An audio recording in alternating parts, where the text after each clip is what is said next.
Bismillahirrahmanirrahim. Assalamu alaikum, ladies and gentlemen. I hope you all are well. आज हम economic system की सम basics को समझने की कोशिश करते हैं. फॉर एग्ज़ाम्पल कि जैसे एक इकोनॉमिक सिस्टम होता है वो किस पर डिपेंड करता है, किस पर बेस करता है. वो है number 1 is revenue and other is expenditure. इन दोनों चीज़ों पर बेस करता है एक इकोनॉमिक सिस्टम. ठीक है. सो अगर हम एक इकोनॉमिक सिस्टम की स्टेबिलिटी को मेजर करें तो उसके लिए चंद चीज़ों को हमें देखना पड़ता है. जैसे कि फॉर एग्ज़ाम्पल गवर्नमेंट बनाता है बजट. ठीक है. तो बजट, अगर हम कहें कि सरप्लस बजट क्या होता है, ठीक है, तो हम रेवेन्यू और एक्सपेंडिचर की बेसिस पे ही सरप्लस बजट को मेजर करते हुए ये कहेंगे कि सरप्लस बजट वो होता है जिसमें आपका रेवेन्यू जनरेट ज़्यादा हो और आपके एक्सपेंडिचर्स कम हो. ठीक है. और अगर हम कहें कि कोई बजट बैलेंस्ड है, दैट मीन्स कि बैलेंस्ड है तो मीन्स कि जितना आपके पास रेवेन्यू जनरेट हो रहा है उसी के बराबर ही आपके एक्सपेंसेस भी हैं.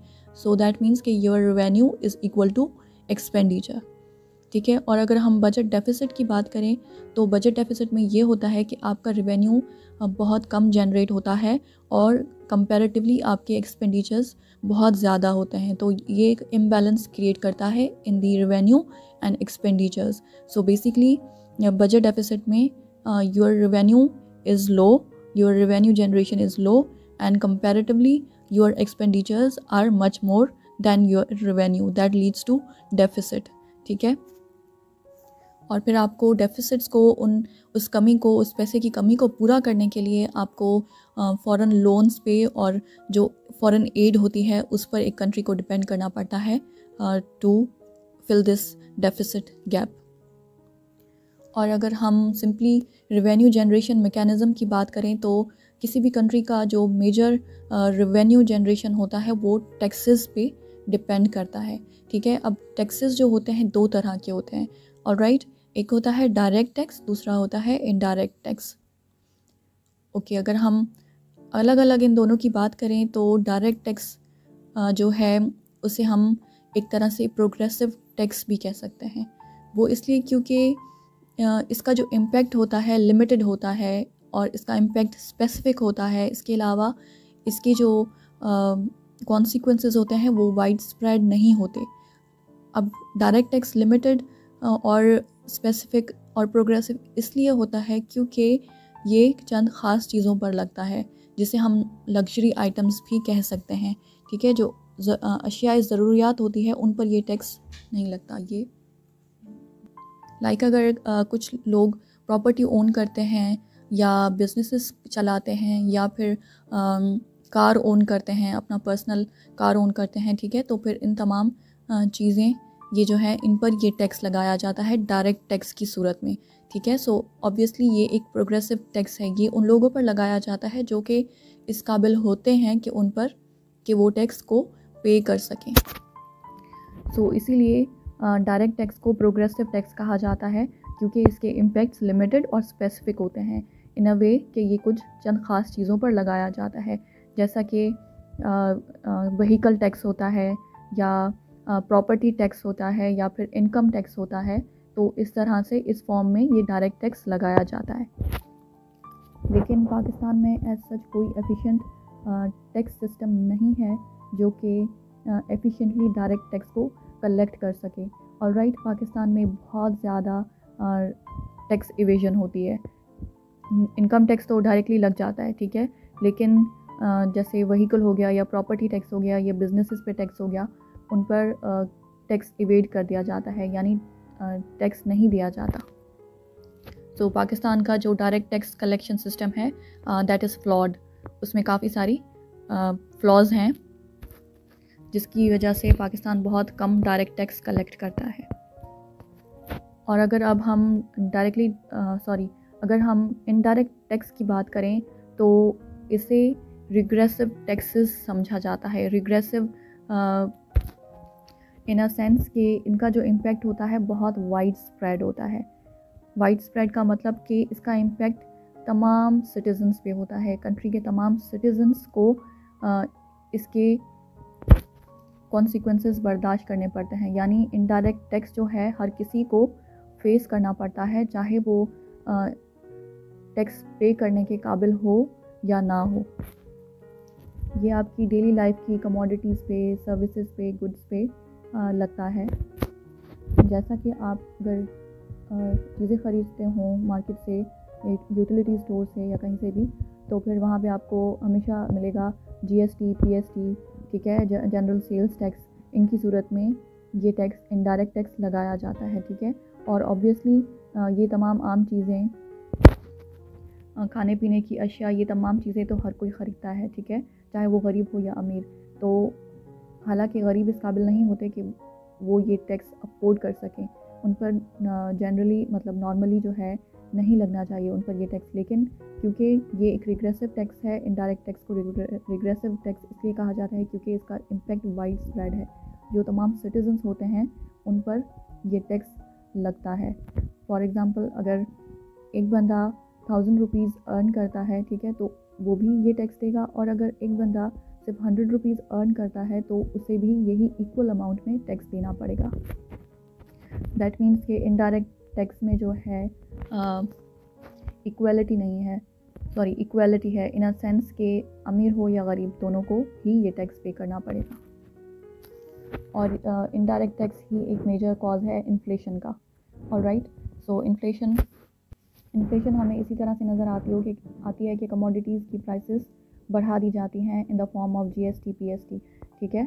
तो जनरल सेल्स टैक्स बढ़ा दिया जाता है, तो फिर इस तरह से इन्फ्लेशन होता है कंट्री में, हमें नज़र आता है। So it is also causes inflation in the country. और जैसा कि डायरेक्ट टैक्स के लिए गवर्नमेंट को काफ़ी एफर्ट्स करने पड़ते हैं डायरेक्ट टैक्स कलेक्शन के लिए, तो इनडायरेक्ट टैक्स में गवर्नमेंट का कोई एफर्ट नहीं लगता। वो जस्ट कमोडिटीज़ पे, सर्विसेज पे GST के फॉर्म में टैक्सेस लगा देते हैं और उसे हर कोई पे करता है। तो उसके लिए एज सच किसी सिस्टम की ज़रूरत नहीं है फॉर द टैक्स कलेक्शन।